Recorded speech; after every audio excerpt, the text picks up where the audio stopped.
Magbibideo ngayon na loko kung gaano sila kalaki simula ng last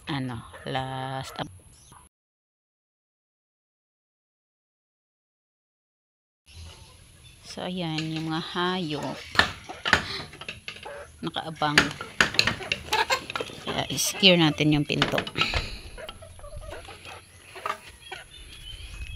Ayan, ang dami nila guys, pero alam nyo ba, marami rin yung na-damage dahil sa mga manok. Tinutuka nila yung mga abot nila, tinutuka nila. Sayang. Kahapon lang nagbawas ng mga dahon. Ito. Bawas ng mga dahon at saka yung mga sanga na yung sa tingin ko hindi na magbe-bear ng fruit. Ang dami, diba? Nakakatuwa. So, yung advice ng kapatid ko is maglagay ako ng abono. Yung 14-14 complete daw. Hindi pa ako nakabili. Pero siguro yung uunahin kong bilhin is yung Lanate. Hindi ko pa siya na tawag dito na sprayhan eh. Maganda sana kung walang spray kasi syempre alam niyo naman yung spray lason yun, pero baka kasi uurin. So ayan, meron ako ditong malaki. Yan, kita niyo ba yan? Yan, para yan sa binhi. Ang ganda nila. Sana tuloy-tuloy na yung ganito. Yan. Mga ganito guys. Yung mayroong sanga. Kinukuha ko na yan. Yung malaking dahon. Yan. So siguro mga 2 araw makakaani na tayo. 2 o 3. Ito yung sinasabi ko sa inyo. Ayan Ayan tinukaan niya ng manok. Pati ayan. Sayang. Sayang. Malapit ko na talagang ipulutan yung mga manok na yan. Gusto mo ba? Ha? Gusto mo ba? Ipulutan kita? Buti na lang hindi kita nahuli. Ayan. Nakakatuwa guys. Ito talaga yung nagpapasaya sa mga farmer. Ay, dami. Excited na ako mag-harvest nito. Kasi first time kong makaka-harvest nito ulit. Sa loob ng siguro 2 taon na.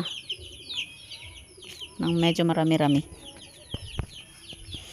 Ang taba ng gabi. So, ayan. Dahan-dahan lang kasi baka madulas. Dito meron din.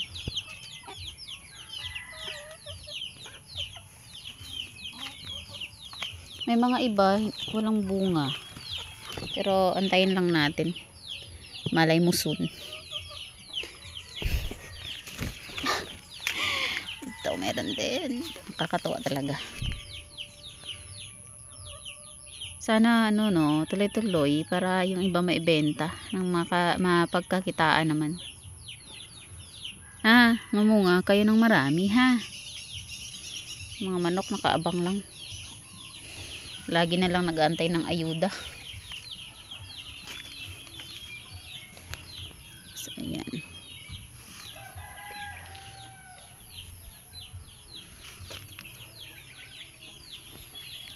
Walang abono yan guys. Tapos hindi pa maganda yung lagi silang dinadaanan ng kasi sa loob siguro ng 2 linggo na every night umuulan. At saka hindi lang basta-basta na ulan sobrang lakas na ulan. Kaya ayan tingnan mo yung mga yan. Doon yan noon doon na siya na ngayon. Tinangay ng ulan. Yan. Ganda. Ganda niya. Oh. Hello. Mga 2 araw na lang or 3, makaka-harvest na tayo. Ipapakita ko sa inyo kung mga ilang kilo yung harvest natin, char. Sana all. Sana all kinilo.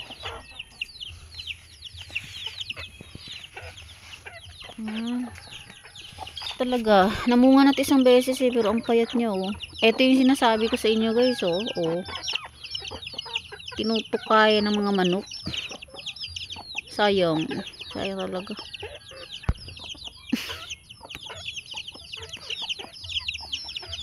Yan. Ay, dulas.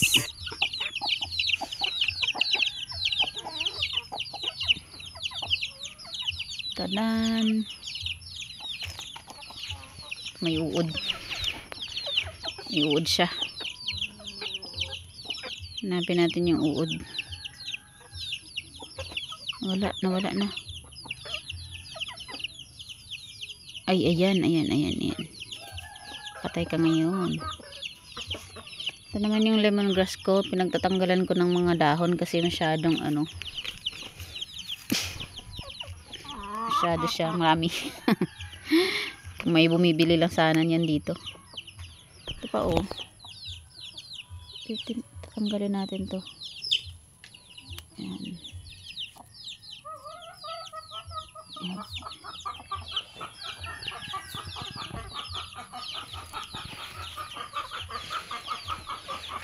So kahapon nga dahil nung tanggal ako ng mga dahon, discover ko na marami palang na-damage sila sa manok. Tapos ito pa nga oh. Ayan. Hindi ko tinanggal to kasi pwede pa yan. Yan, ang dami nila. Ito talaga nakakatuwa talaga.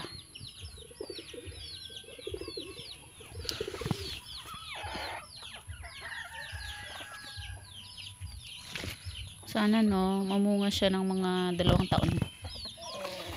Itinanim ko to nung nung birthday ni mama.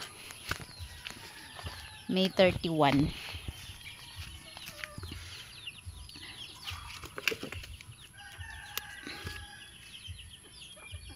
Ayan. So dami.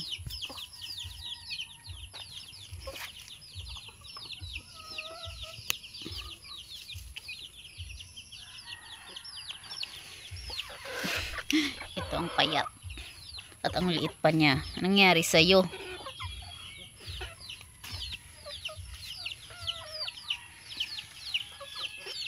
Ito kahit pa paano, namumunga. Kahit nasa sako lang.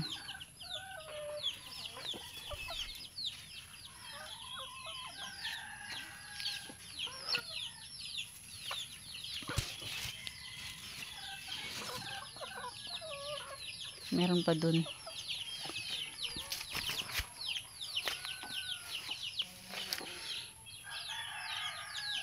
Ang dami nila.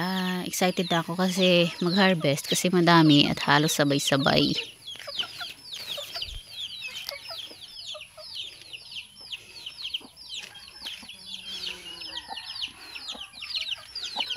Sana pala no, mas dinamihan ko yung tanim na talong.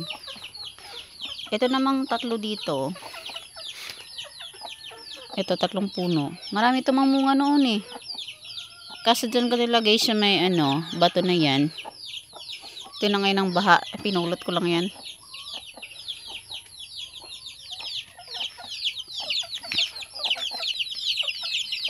Meron pa ako dito. Itong area na to dito, bala kong taniman yun ng alugbati. Meron ako ditong kangkong eh. Kahit pa paano, naggulay ko yan eh.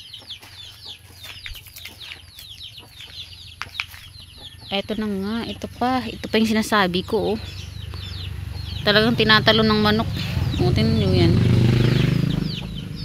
Bago lang to, bago lang.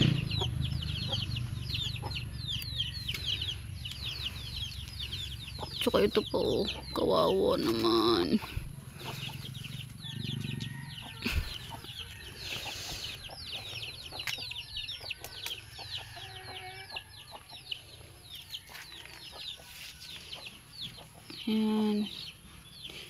Siguro kung mga ano to, meron tayong pang suporta talaga na abono. Mas marami pa silang ibubunga. At saka yung ano, insecticide. Kasi hindi pa nga nakabili ng insecticide, mamaya pa lang. Tingnan nyo kasi mga dahon, oh yan.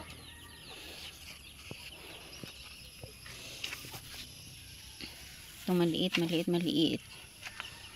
Ayan, yung mga linipat ko yan. Hindi pa sila namumunga. So, ayan guys. Sa next 2 days or 3 days, kapag nag-harvest ako ulit, ipapakita ko ulit sa inyo. So, yun lang muna. Bye!